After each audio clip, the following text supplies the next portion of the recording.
Hi, I'm Sean Walker from iTrain Hockey. Today I'm going to show you how to execute the full forward crossover. A full crossover essentially means you're pushing with your right, you're gliding with your left, pushing with your left, gliding with your right. There's a little bit of a glide time in between each stride. We're going to be focusing on three main points to each crossover. The lean into the push. The pushing leg is going to be my right leg right now. The right leg is going to cross over. Once I cross it over, it has to look really beautiful. And then the third thing is we're going to take an outside edge kick. So we're going to stride with our outside edge. Okay, so the first thing that we're going to focus on in a full crossover is we don't want to just step. These are steps, right? I'm just sort of picking up one leg and placing it in front of the other one. These are steps and these are pushes. So the big difference between the pushes and the steps. The first breakdown is position number one is we want to focus on the stride. So I'm going to focus on a right leg stride. At the same time that this one is going back, this one has to be lunging forward. So especially with a full crossover, we want to get our feet away from each other. I don't know how many times I've seen players get to here and they could have gone a heck of a lot further. So two things need to happen. One is this knee needs to lunge forward so that my hip and my knee are almost along the same lines. And at the same time that that's happening, I have to bend my back. I'm going to bend my back so I get in a really aerodynamic stance so I can sit on this leg quite a bit and put more weight on it. And then I'm going to lift up my chest.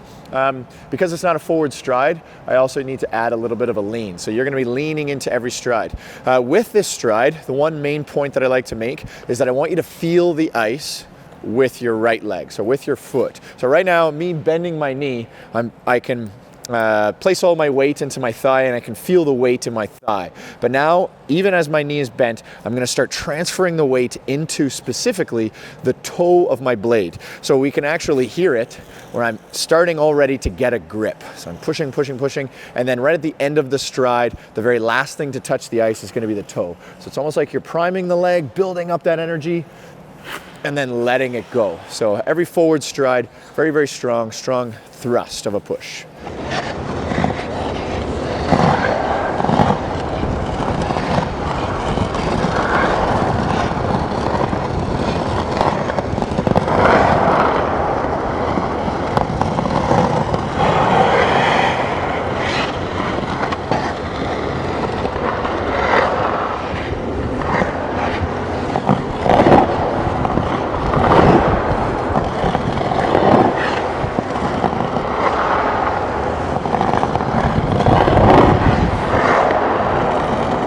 The main point that we want to make for correction points for position number one is, I don't know how many times I've seen players just kind of cross and then kick. So it's like there's no position one, there's no push with the front leg. All we do is just kind of cross and then kick, cross and then kick. And it's kind of just like I'm just stepping through the motions. We really have to focus on a push. That push just launched me like 5 or 6 feet.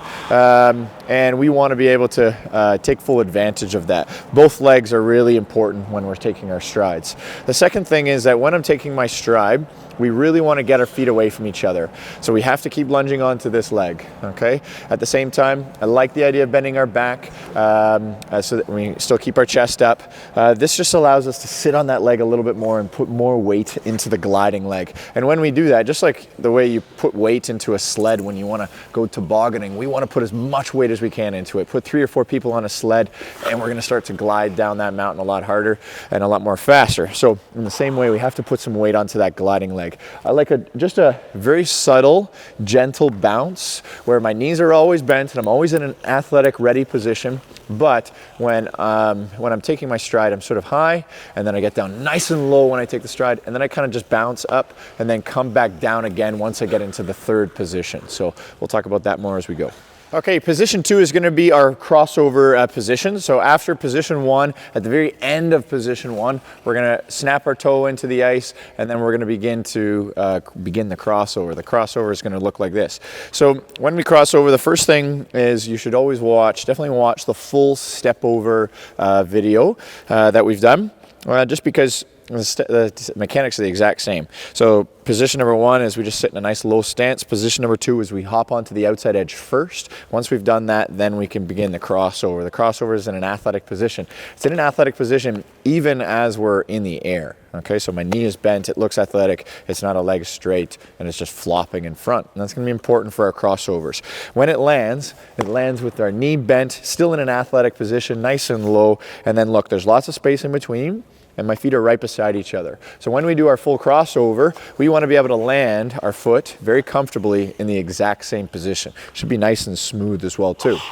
Naturally, your front leg is going to be just a little bit in front of the other one. This one's going to be behind, so it's totally fine if they're not right beside each other. But we want to focus on lots of space in between.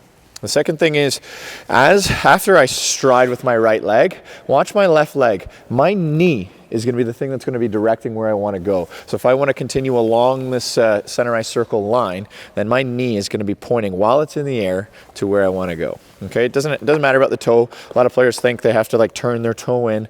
That doesn't mean that. In fact, it just means the knee. And so that when I land, I'm going to be landing already on the inside edge of my right skate. And then we'll get into position number 3 from there. But the crossover is setting me up so that the second I touch this down, then I can set up into position number 3 and create a nice strong push from there as well too. Okay, the common errors that I always find in position 2 that players make is after they take the stride, their leg is really straight when they cross it over. So we just call that a flop. This is me flopping one leg in front of the other instead of me with my knee bent and it's locking into place. And that's what we want. We want it to lock. Our main thing that we want to focus on in our crossover is when my leg touches down, it's in a nice athletic position. While it's in the air, it's in an athletic position. Both my legs are bent.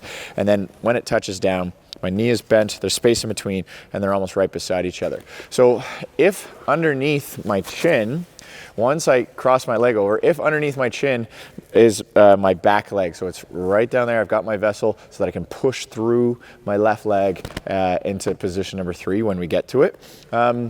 It's important that when I cross over, if that leg is right underneath it, I'm going to be able to push through it. But the error that a lot of players make is when they cross over, this one, before it even touches down, the left leg slides back. Okay, so underneath my chin, if you look directly underneath my chin, I don't have any feet right now. I don't have my front leg or my back leg. This one is really far ahead and this one's really far behind. So when we cross over, even when I do a step over, I don't step over and slide this one back. We want them always right beside each other. So there's lots of space in between. So when we do this, when we do our full crossover, the technique is the same. I push with my right leg, bend my knee, lock it into place, and there's lots of space in between. Sometimes I'll just have the players literally holding this position, and it's a nice, nice smooth crossover. The last point that I want to make is a lot of players, sometimes their stride, they only get it to here. It's almost like they're doing a bit of a shuffle, and that's totally fine. If we were going to progress this, we would do position number 1, we just focus on the push. We just focus on the push, and then we sit down on it a little bit more, and then once we get to this position, we're able to progress to the next phase, then we stride, and then we cross it over, and it's nice and smooth.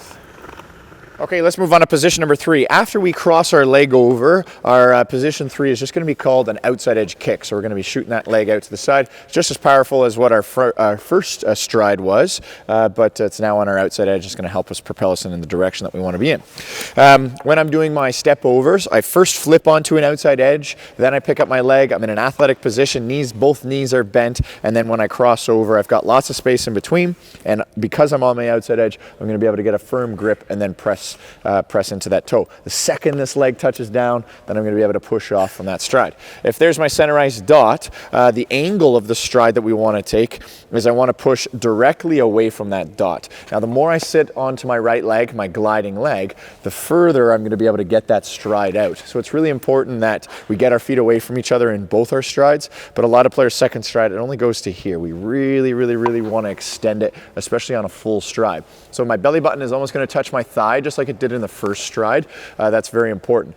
In a progression, we want to focus on getting on the outside edge almost immediately and just allowing one leg to cross in front of the other.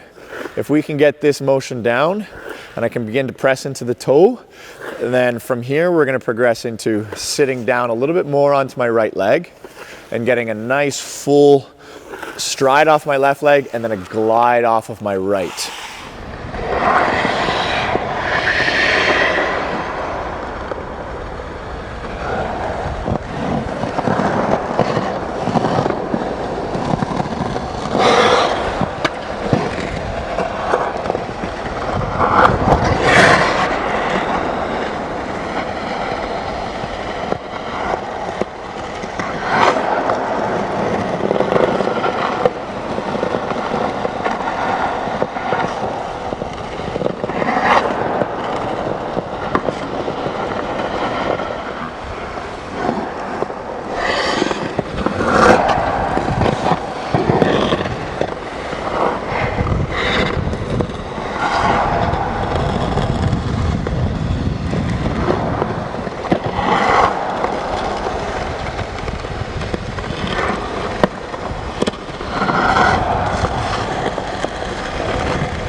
so let's now show the full crossover. So we're going to put position 1, 2, and 3, all the stride, the crossover, and the kick all together now. So some main things to to do is that your stick needs to be facing the middle of the circle. So as a lefty, if I'm skating in this direction, my stick, I'm gonna have 2 hands on my stick. If I'm skating in the opposite direction, then I just have 1 hand. We wanna focus on really strong pushes. There is gonna be like a subtle bob. So it's almost like I'm up, and then I'm gonna sit down nice and low, and then through my crossover, I'm gonna kind of be raised a little bit. My knees are still bent, I'm still in an athletic position, and then we're gonna sit down again inside that third stride as well too. We have to lean. My stick is pointing to the middle of the circle. I really have to focus on the lean. The lean is gonna help me gain so much speed beyond me just striding. So here's what it looks like.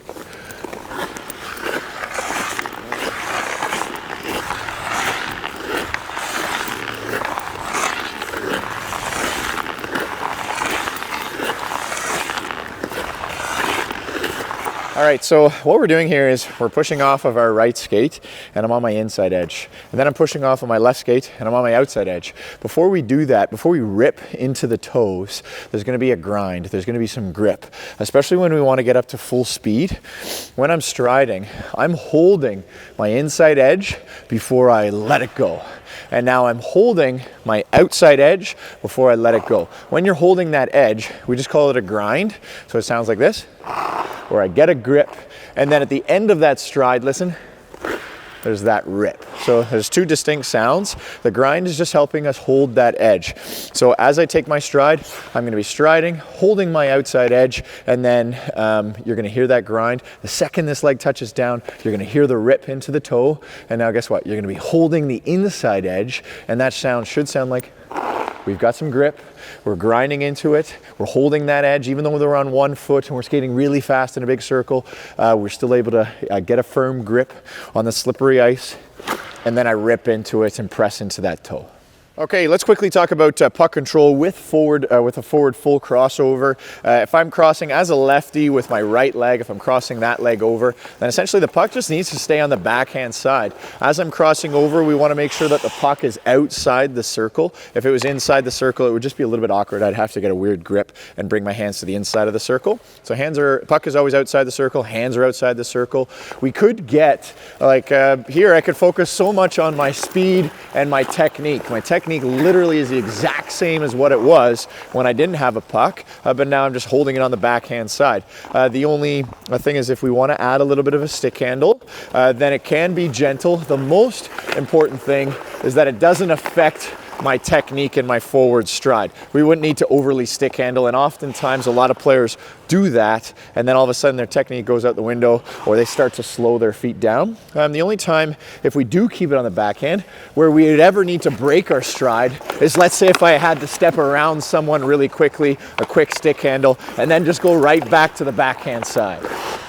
And if we're skating in the opposite direction, then the puck is on my forehand side. Again, the puck is outside the circle, my head is up, and I can see where I want to go. If I want to step around someone, a quick stick handle, but let's try to keep it on the forehand side. And again, just focus on that forward full crossover technique.